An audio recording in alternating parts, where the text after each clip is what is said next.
आता पहा आपल्याला मापन महत्व मापन पाहिजे. मापन महत्व मापन हे जे फळ्यावर दिलं आहे याला म्हणायचं मेट्रिक सिस्टीम. काय म्हणायचं? Metric system. Metric system. लांबी वस्तुमान धारकता एक परस्पर रूपांतर कसं करतात. आता बघा किलोचं हेक्टो, हेक्टोचं डेका, त्यानंतर किलोचं मीटर, डेसी, सेंटी, मिली कसं करायचंय हे आपल्याला ह्याच्यामधून शिकायचं आहे. म्हणजे परस्पर रूपांतर कशी होतात हे आपल्याला सोप्या पद्धतीनं पाहायचं आहे. आणि हे जे आहे ते तुम्ही माझ्या मागे म्हणाल milli, centi, deci, milli, centi, deci, metre, gram, litre, metre, gram, litre, deca, hecto, kilo, deca, hecto, kilo. परत एकदा घ्यायचं. हो. Milli, centi, deci, milli, centi, deci, metre, gram, litre, metre, gram, litre, deca, hecto, kilo. Deca, hecto, kilo. आता हे जे आहे तुम्हाला गाण्यासारखं पाठ करायचंय आणि लक्षात ठेवायचंय. कसं? गाण्यासारखं पाठ करून त्याला लक्षात ठेवा. आपल्याला 1 किलोचं हेक्टो करायचंय, डेको करायचंय. बघा मी 1 किलोच घेतले आधी सुरुवातीला समजावं म्हणून ना. त्या 1 किलोचं हेक्टो करायचंय, डेका करायचंय, मीटर, ग्रॅम, लिटर करायचंय, डेसी, सेंटी, मिली करायचंय आपल्याला.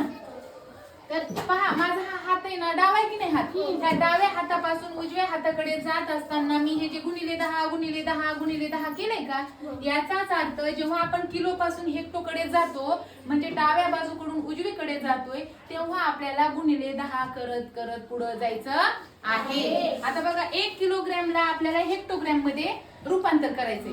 1 किलोग्रॅमचं आपल्याला हेक्टोग्रॅम मध्ये रूपांतर करायचं आहे. तेव्हा काय करावं लागेल? 1 ला कितीने गुणावं लागेल बाळांनो? 10 ने. कारण हे इथं हेक्टोग्रॅम आहे, त्याला गुणिले 10 करायचं. 1 ने 10 ला गुणल्यावर काय येतंय? 10. म्हणजे 1 किलोग्रॅम बरोबर किती हेक्टोग्रॅम झालं? 10 हेक्टोग्रॅम झालं. आता पुढे चला. आता पुढे घेऊया आपण. आता 1 किलोग्रॅमला काय करायचंय आपल्याला? डेकाग्रॅम करायचंय. 1 किलोग्रॅमचं काय करायचंय? डेकाग्रॅम करायचंय. तर करूया मग.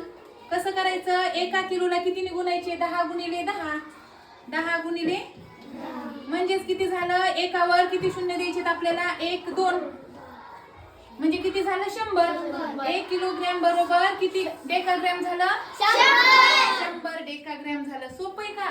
समजायलंय का? आता पुढे पहा. आपल्याला आता 1 किलोग्रॅमचं ग्रॅम करायचंय. ग्रॅम कुठं आहे? ह्या नंबरला बघा. 1 2 तिसऱ्या घरी आहे. म्हणजेच बघा 1 किलोचं जर आपल्याला ग्रॅम मध्ये रूपांतर करायचं असेल तर किती घर पुढे जायचे बाळांनो? 1 2 3 घर पुढे जायचे. किती घर? 3. म्हणजेच 1 ला आपण किती वेळेस गुणायचे? 3 वेळेस 10 ने गुणायचे. 1 2 3 10 गुणायचे. बरोबर आहे?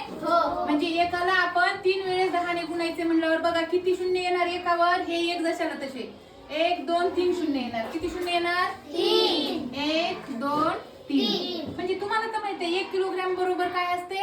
1000 ग्रॅम.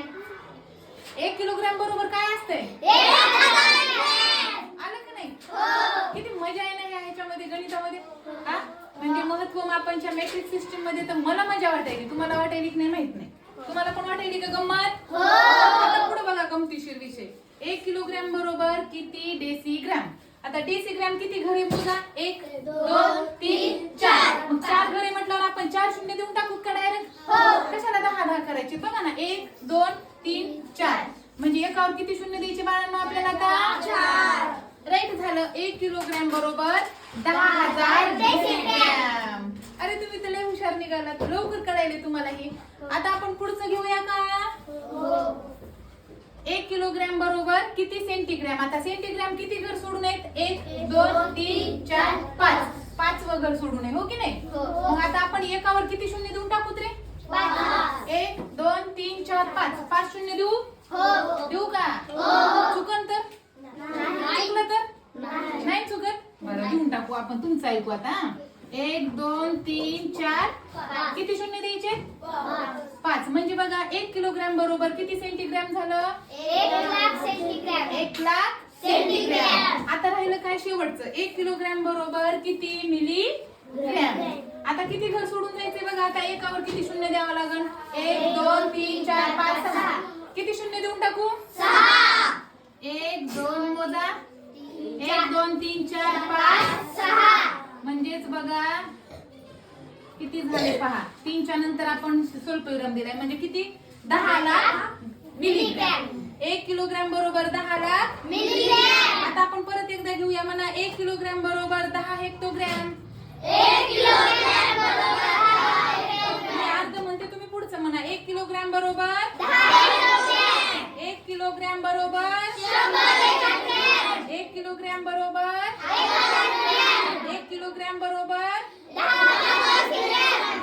1 किलोग्रॅम बरोबर 1 किलोग्रॅम बरोबर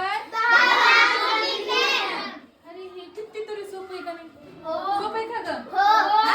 सोपं आहे का अवघड आहे आता आपण ना डावीकडून उजवीकडे गेलो की नाही आता आपण नंतर काय करू थोड्या वेळाने हे समजून घ्या आणि आता दुसऱ्या वेळेस काय करूया आपण हे म्हणजे हे सगळं समजून लिहून घ्या हे लिहून झाल्याच्या नंतर आपण उजवीकडून डावीकडे जाताना काय करावं लागते कारण आपण किलो पासून मिलीग्रॅम पर्यंत गेलो किलोग्रॅम पासून आता आपल्याला मिलीग्रॅम पासून उलट यायचं असेल तर काय करावं लागेल सरळ गेलो उलट पण येता आलं पाहिजे सरळ कसं सरळ आणि हे असं मग आता आपल्याला उलट जावं लागेल की नाही एकदा सरळ मजा येते का उलटी मजा येते रे हा उलटी मजा येते का सरळ मला तर उलटी मजा येते बघा कारण मागचं काही दिसत नाही कुठं मजा येते मला तर आपण आता हे लिहून घ्या आणि आपण नंतर काय करूया उजवीकडून डावीकडे म्हणजे उलट जायचं शिकूया आपण कसं येते त्याच्यामध्ये बघूया हा चालतंय